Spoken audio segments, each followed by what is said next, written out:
Hello and welcome back to Let's Play Baldur's Gate 3 with me, Bring It On. Let's knock out the next two trials.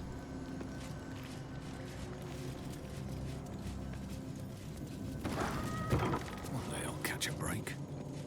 Pawns, king, queen. Is this Light's board? Yeah, I've seen this puzzle before. All it takes is an appropriate amount of fireballs.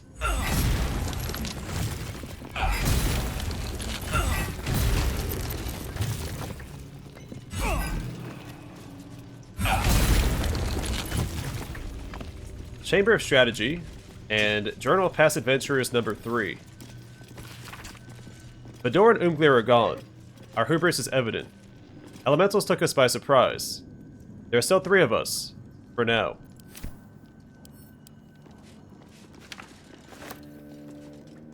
Prove your strategic wits. There is but one rule. The Dark King must fall in 2 moves. Are you a commander of armies? Or a shivering pawn? Fodder for cleverer minds.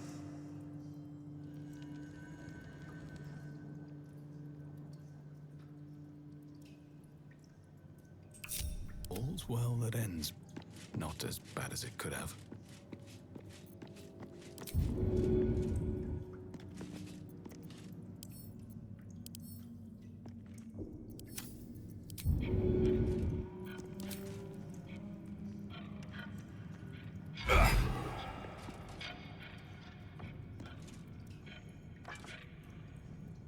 That won't be as easy as I was hoping.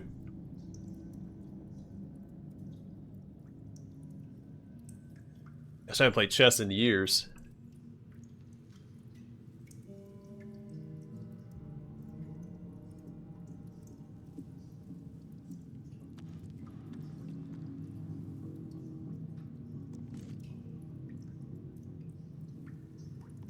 Yeah, move the queen here, take out the pawn.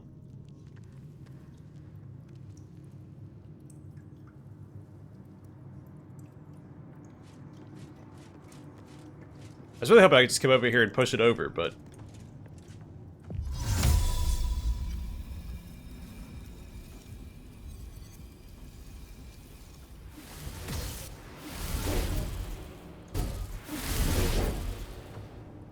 Oh, it actually responds. I guess that makes sense.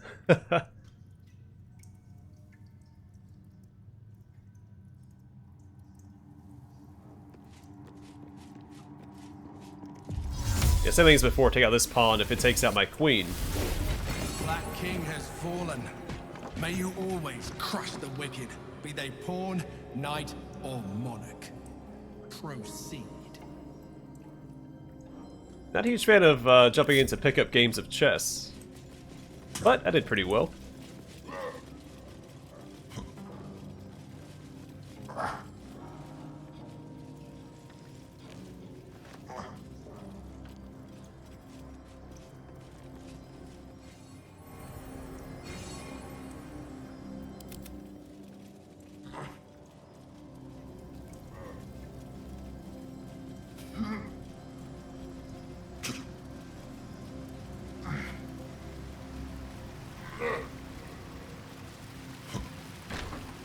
I wonder if we can only see this because it's the invisibility. Or it's supposed to put it together because the water's falling on top of it.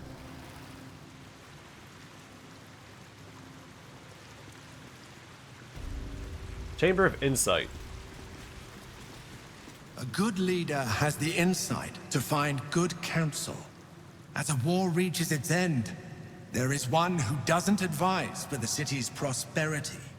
Find him and strike him down.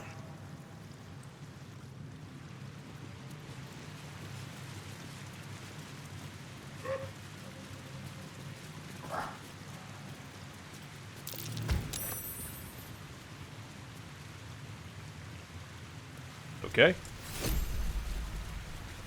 Oh yeah, Stead's Virtues of Unions.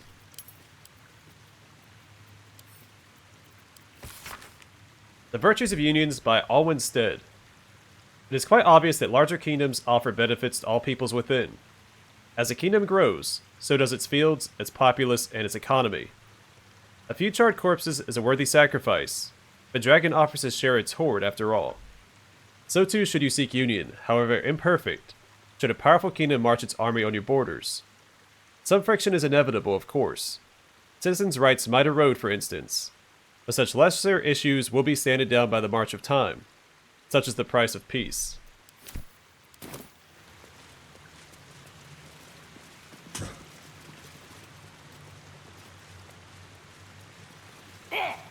Hold still, will you? And I answer. Gah! Ooh, goddamn paper cut!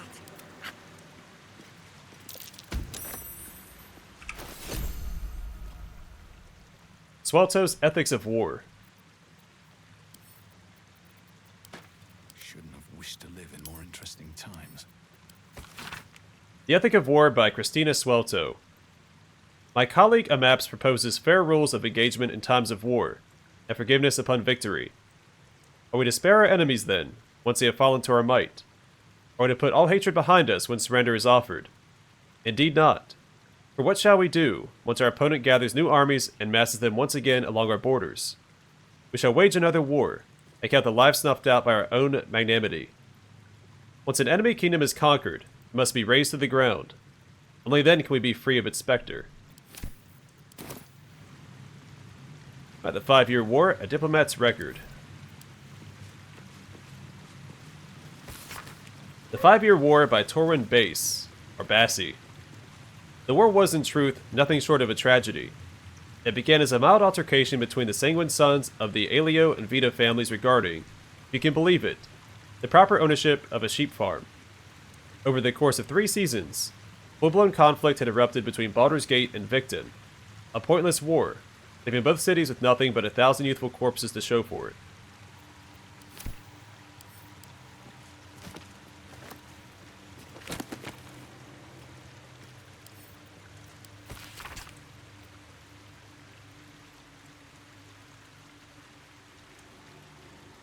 We've read that before.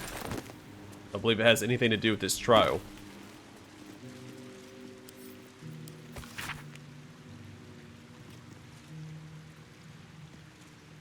I think this is new. You've got friends in the guild. Introduction to this blood-splattered piece of propaganda. Unkind people say to me, but how come the guild carved up the lower city like so much pumpkin, slicing it into segments for kingpins to rule from the shadows? To which I can only shrug and reply, delegation mate. How else are they supposed to get anything done? To carry the analogy a bit, the pumpkin was ripe. If it weren't cut by the guild, somebody else would have. Me, I'm grateful it was Nine Fingers and her organization what got the carving knife out. Unlike a lot of vested interest in this city, the guild actually want what's best for the city. Their view is this: if you got to have crime, better it be organized crime. Corsairs of Luskan. This cultural analysis spends a good number of pages on Luskan. Tucked like a gold filling, or some would say a pus-filled abscess, at the mouth of the river Mirar. Or Mirar?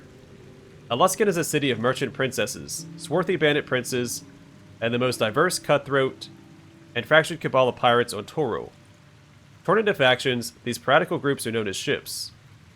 Here the book details each faction with a frankly dizzying attention to detail. The one point of interest is that the ship Kurth faction are in fact controlled by a secret mercenary company of Drow. Oh, we've read that before. Don't waste a step.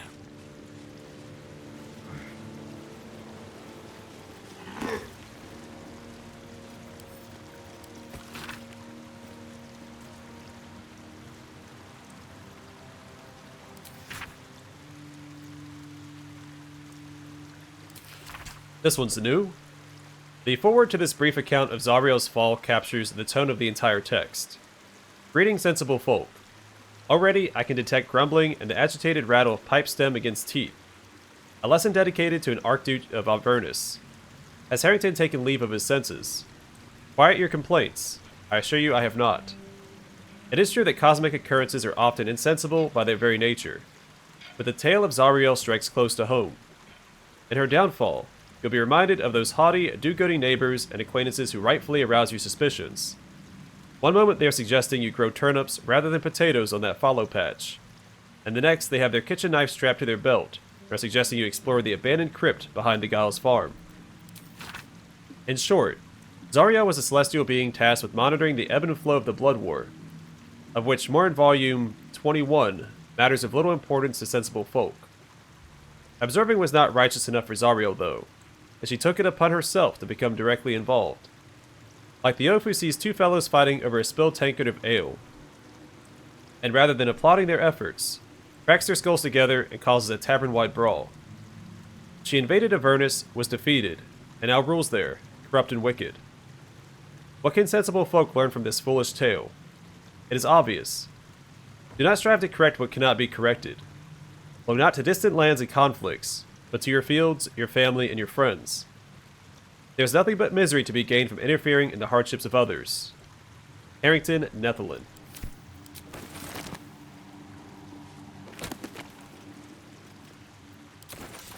I've read Jake's works before.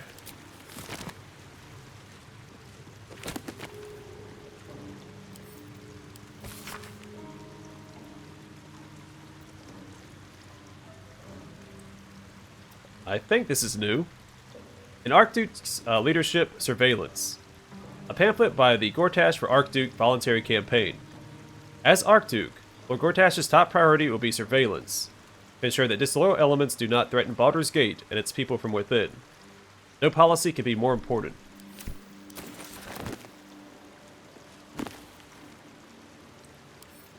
A History of the Flaming Fist.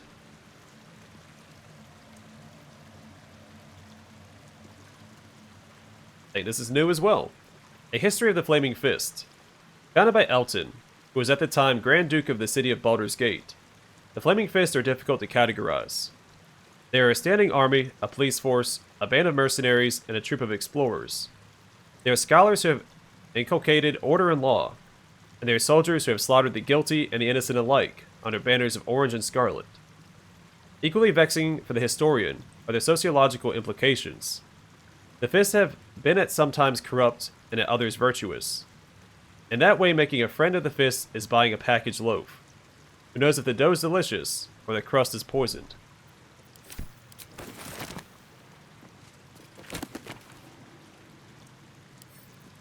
We read about the spell plague? Pretty sure this is new as well. This book is comprised of several chapters, one for each cited source. It claims to contain first-hand transcriptions of the oral histories of several storytellers throughout the realm. Chapter 25. Cornelius and Tomelius Worthywart, halflings encountered on the Golden Road south of Innerlith. Oh, maybe we have read this. Yeah, we've read this.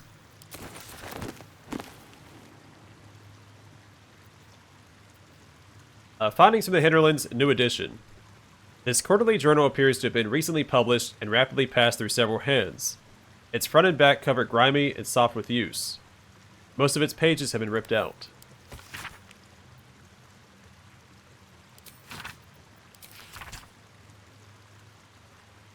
We've read this as well. Eyewitness account. We've read this as well. Okay.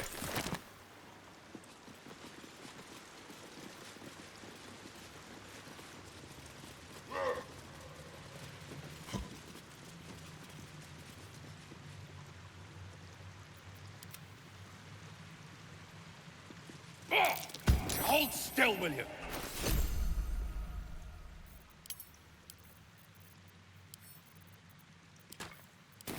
Looking ahead. A Map's Memoirs. The Reflections of Paula Mapps, a halfling humanist whose writings advise fair and peaceful ends to vicious conflicts.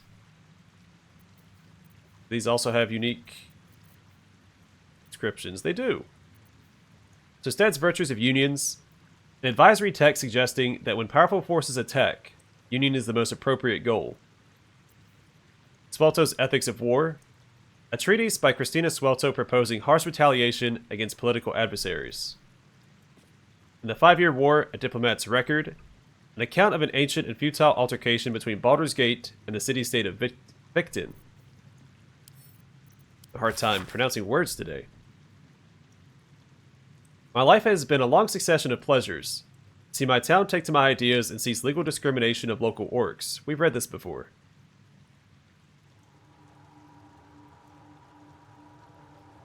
Yeah, we've seen this one.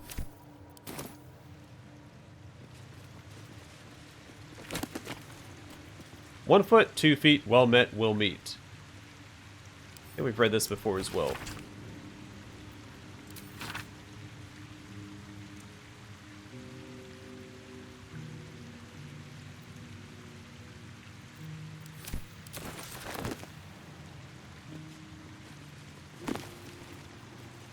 We've read that.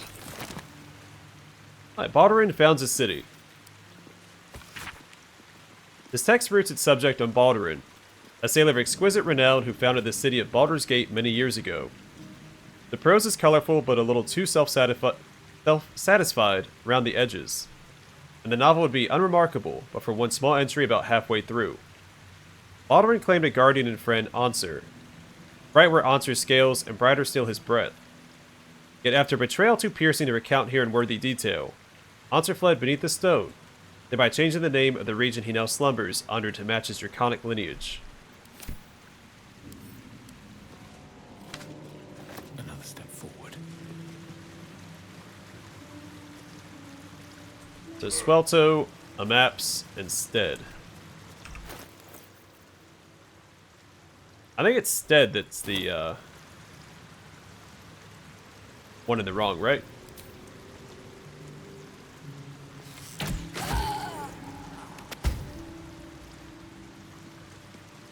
Your ignorance, you have chosen poor counsel, unacceptable.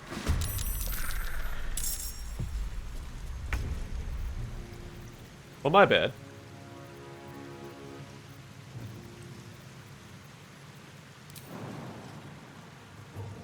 Let's try this.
I'm curious who the right choice was. Maybe it was the most benevolent of the three. A maps instead? Because Swelto, while her view is definitely extreme, it did have the city's best interest in mind.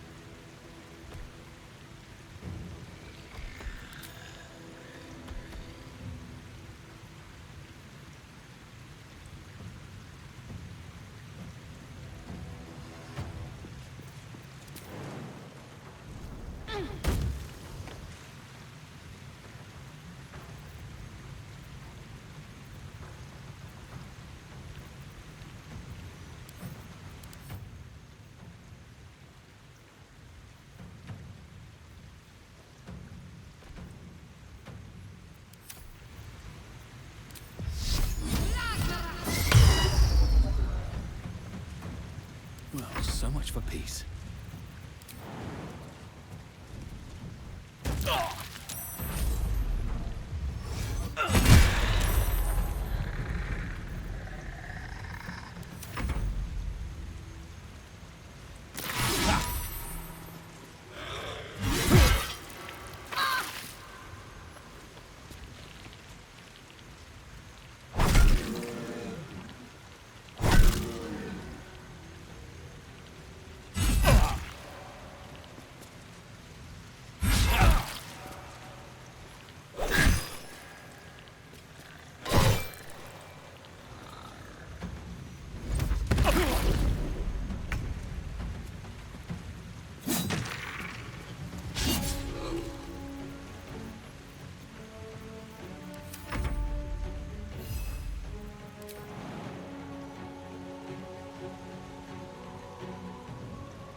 take you.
Of course. Not sure what I was expecting from Shadowheart.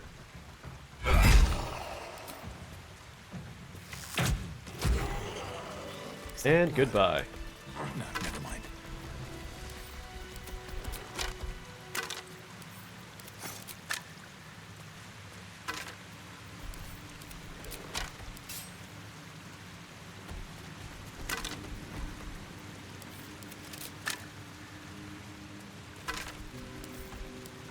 Oops.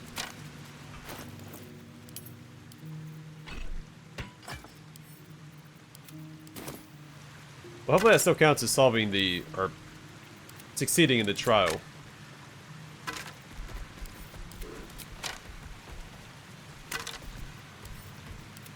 I'd like to get back to camp and do a full rest before we fight a dragon. Assuming that's what happens. Should mind my step. Oh great, more undead.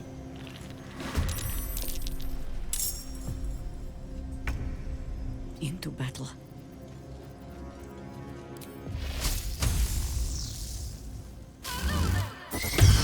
Oh, what a jerk.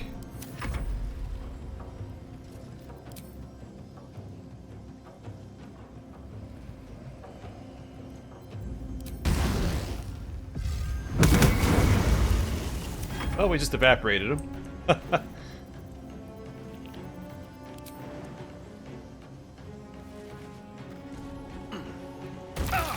What's up, buddy?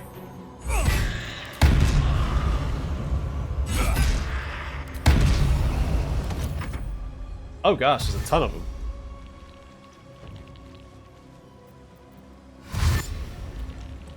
All because I failed a trial.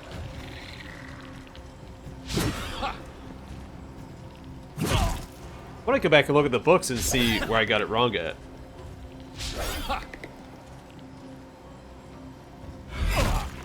Because, I mean, the guy selected, he wanted to give up the city's autonomy. Moving.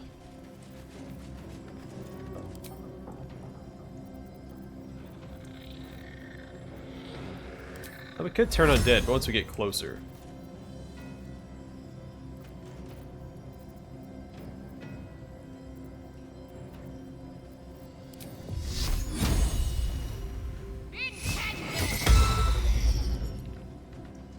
Jerk.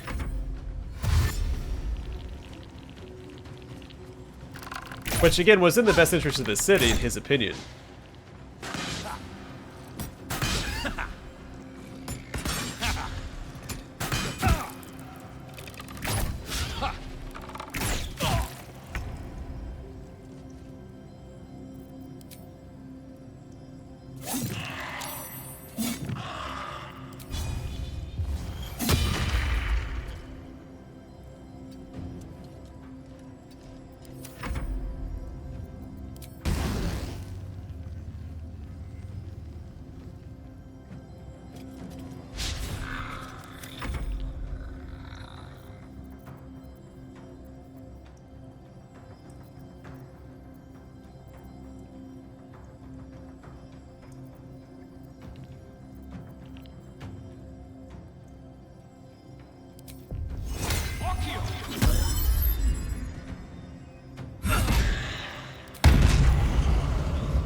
wait, Halson's not here.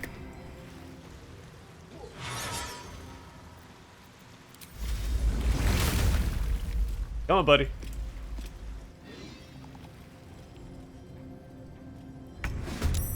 There we go.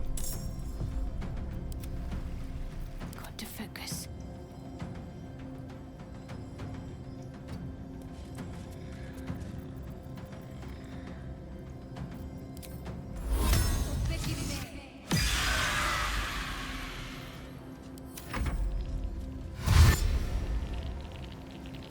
Comes the Three Stooges.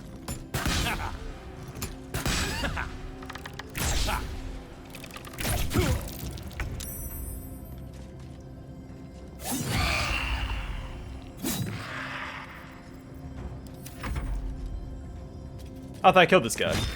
That's alright. Leave it to the Cambion.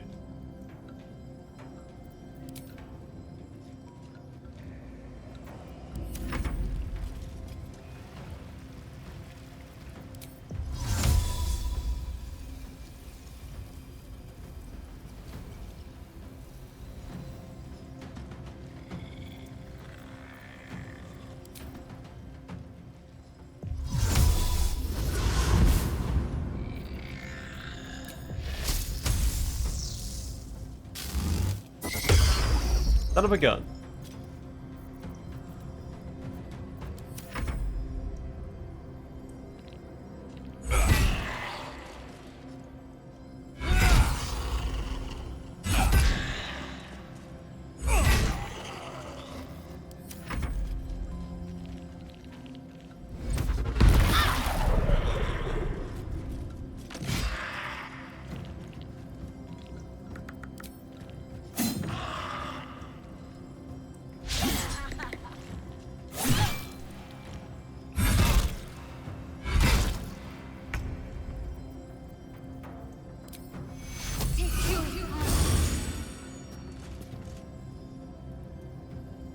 Alright, why does she have to run around to attack this guy?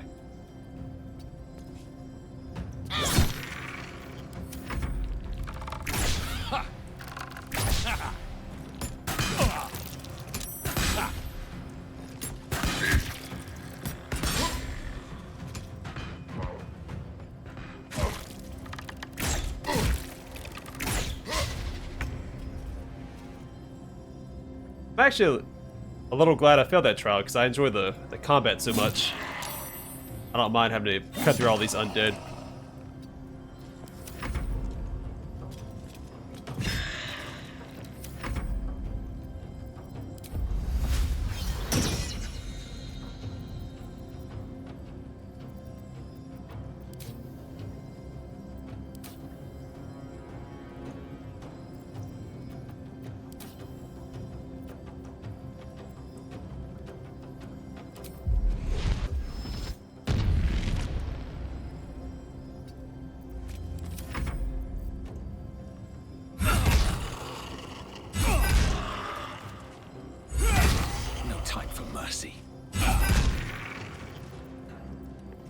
Oh, my paladin's kill count is rising rapidly.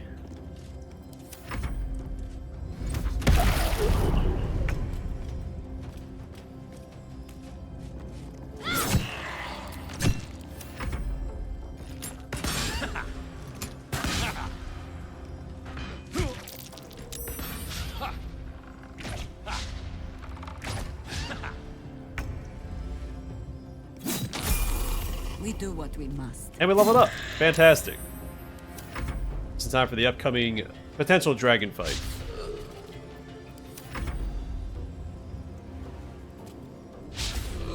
Aw, man. Good job, Halson.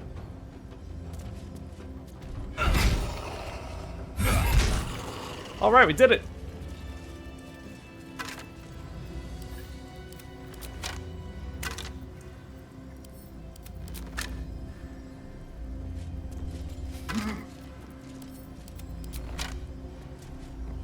I mean, as if there was any doubt. We got a cleric and a paladin in my party. Undead should never pose a threat to us.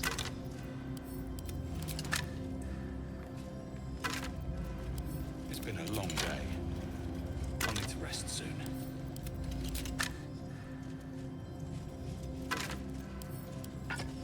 Son of a gun.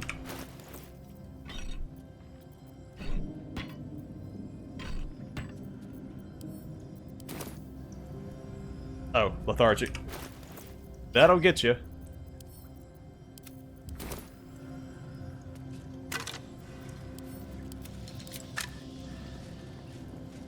Man, look at all this loot we would have missed if I had succeeded at trial.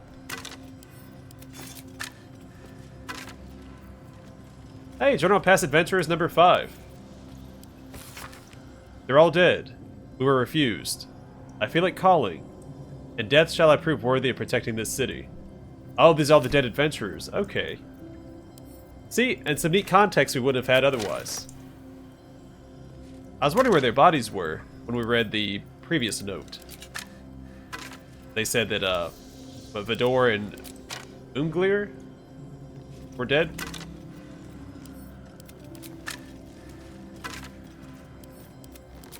But real quick, let me look at these.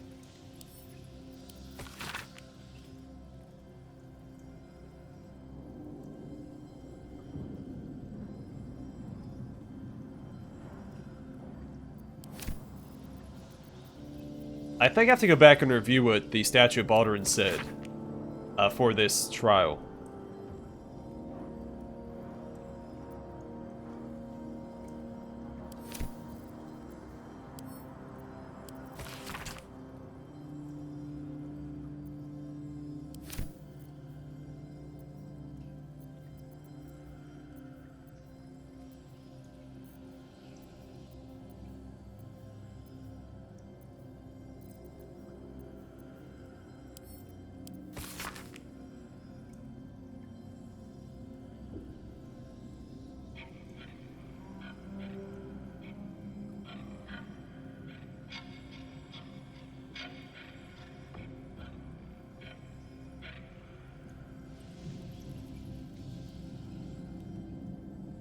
Maybe it was Swelto. I'm not sure. At least things have stayed interesting. Alright, let's level up. Level 11. We should get improved Divine Smite. So 8 hit points, a level 3 spell slot, and improved Divine Smite. Your attacks are suffused with Divine Might. Melee weapon attacks deal an additional 1 to 8 radiant damage just by default. It doesn't require a spell slot. It's just constant damage. Truly fantastic.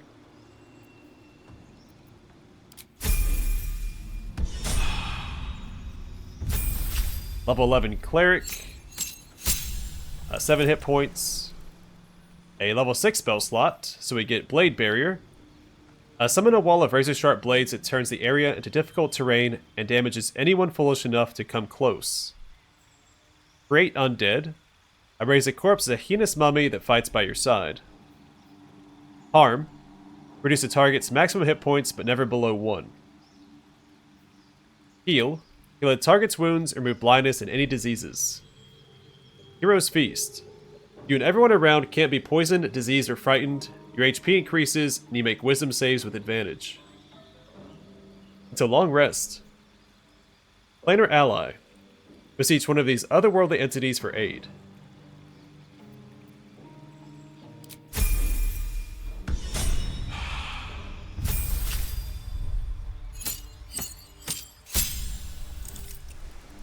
So I actually think we'll go with Fighter, because that'll give her another feat.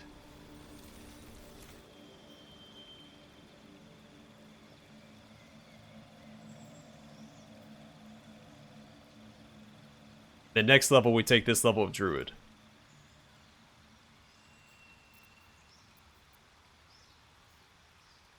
Now, what does she have, and what do I want?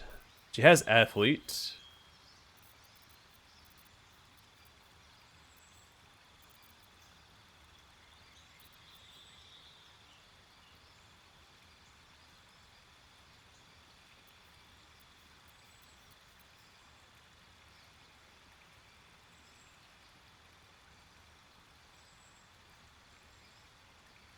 Shieldmaster could be good. I like Savage Attacker as well.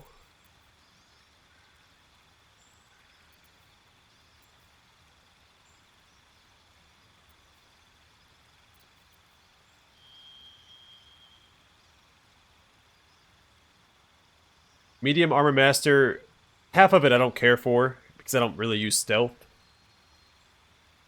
But I could boost her armor class a bit. Well, no, the armor she's wearing ignores that dexterity limitation on armor regardless.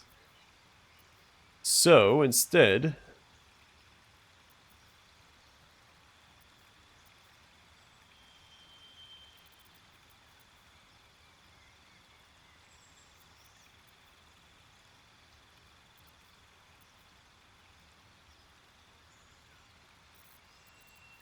I could do ability improvement, it feels boring.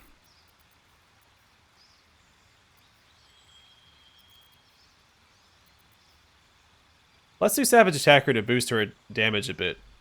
So making melee weapon attacks, you roll your damage dice twice and use the highest result.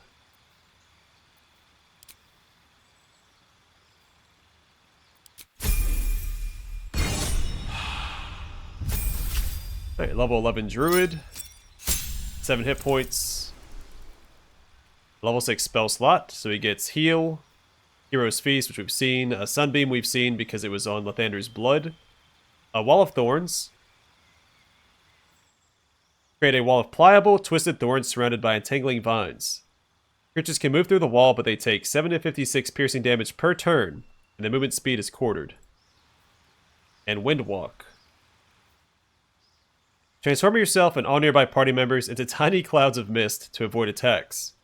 You become resistant to non-magical damage, gain advantage on Constitution, Dexterity, and Strength saving throws, and become tiny in size. While transformed, you will be able to attack, cast spells, or talk. Okay. I'll probably have him use Hero's Feast and give a different spell to Shadowheart.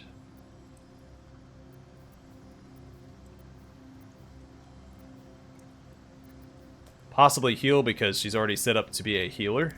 Get rid of that. Do heal. Halsin. Get rid of Windwalk and do Hero's Feast. Alright, I'd like to get back to camp and do a long rest before we proceed further into the dungeon.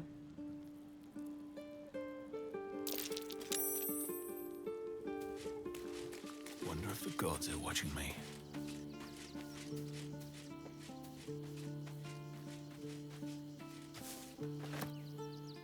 Yes? You're sure? Later, then. I tell you not to get in trouble, but I suspect it will find you whether you like it or not. We'll also go ahead and level up our companions. Hey, soldier. Fuck yes. At level 11 Barbarian. 10 hit points and Relentless Rage. Once per short rest, if you drop to 0 hit points while enraged, you gain 1 hit point instead of being downed.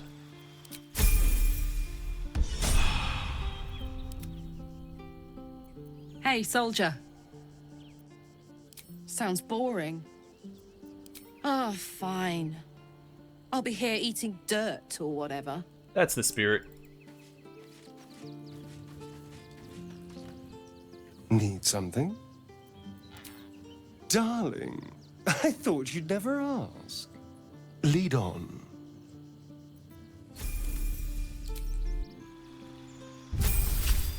Alright, level 11 Rogue. Those gauntlets make his hands look so big.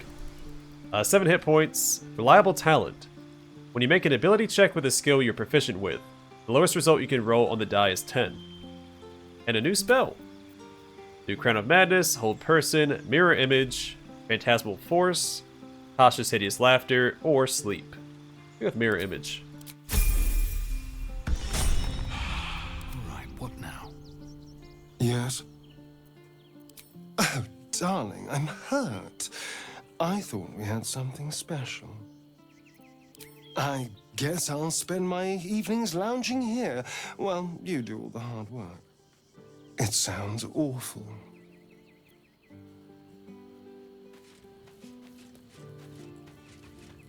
Always good to talk, my friend. That's the spirit. What am I I needed. Level 11 Warlock. 7 hit points.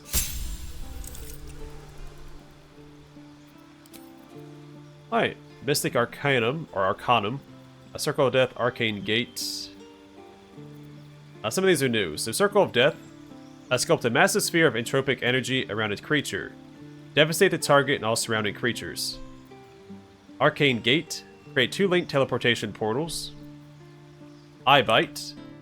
Your eyes become black corridors walled in teeth. Your gaze capable of inflicting dread, sickness, or putting creatures to sleep. While concentrating, you may cast Eye Bite without expending a spell slot. Flesh to Stone. Atrophy a foe, restraining them until they temporarily turn to stone. The target will petrify if it does not succeed its saving throw within 3 turns.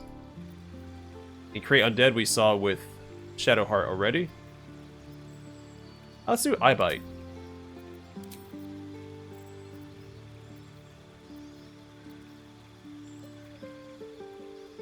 I think Banishment probably fits his personality the best.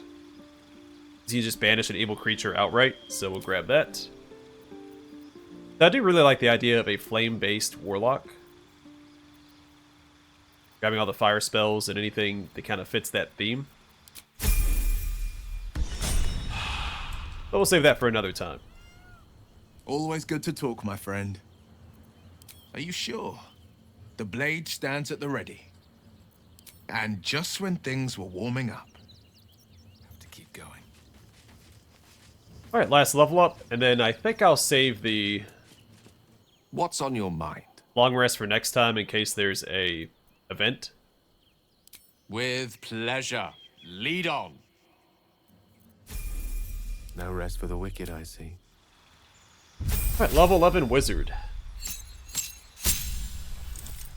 7 hit points, a level 6 spell slot, and 2 spells to gain.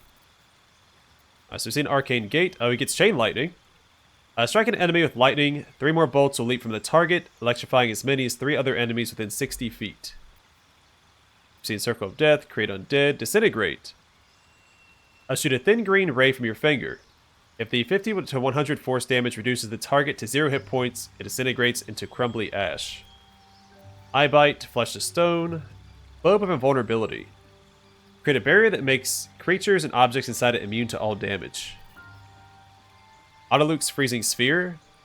I create a ball of churning ice that can be launched instantly to generate a frosty explosion or stored for later use. Otto's Irresistible Dance. Cause a creature to start dancing, making it unable to take actions or move. Its attackers have advantage on attack rolls. The dancer has disadvantage on attack rolls and dexterity saving throws. Sunbeam, Wall of Ice. I raise a wall of solid ice that deals 10 to 60 cold damage to anyone standing in its way. When the ice is broken, it leaves behind a cloud of frigid air that deals 10 to 60 cold damage per turn to creatures within.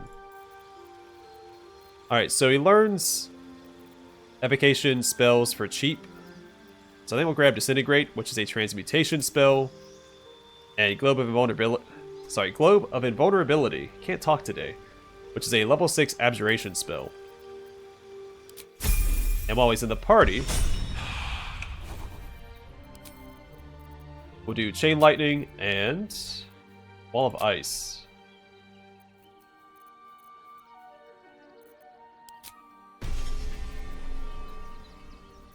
I get rid of Invisibility and do Chain Lightning instead.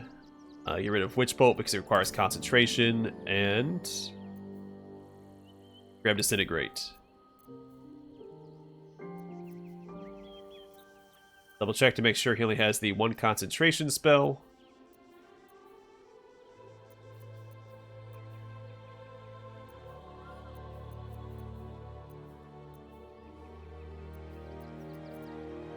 Alright. What's on your mind? I question the wisdom of that decision, but so be it. I'll be here in the meantime, idling away the hours. Moving in.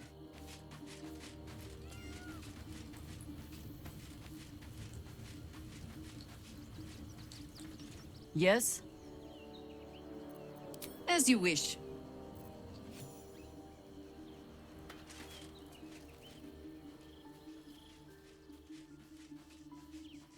Alright. Well, I'm going to call it here. Next time we'll take a long rest and then potentially fight a dragon. I'm super excited about because I think dragon slaying is the peak fantasy game experience. I absolutely love fighting dragons in games. So I don't know why these twisting vines keep popping up. I think Halson keeps leaving his mess around. Have a lot on my mind. Either way, gotta call it here. Thanks for watching. Hope to see you guys in the next one.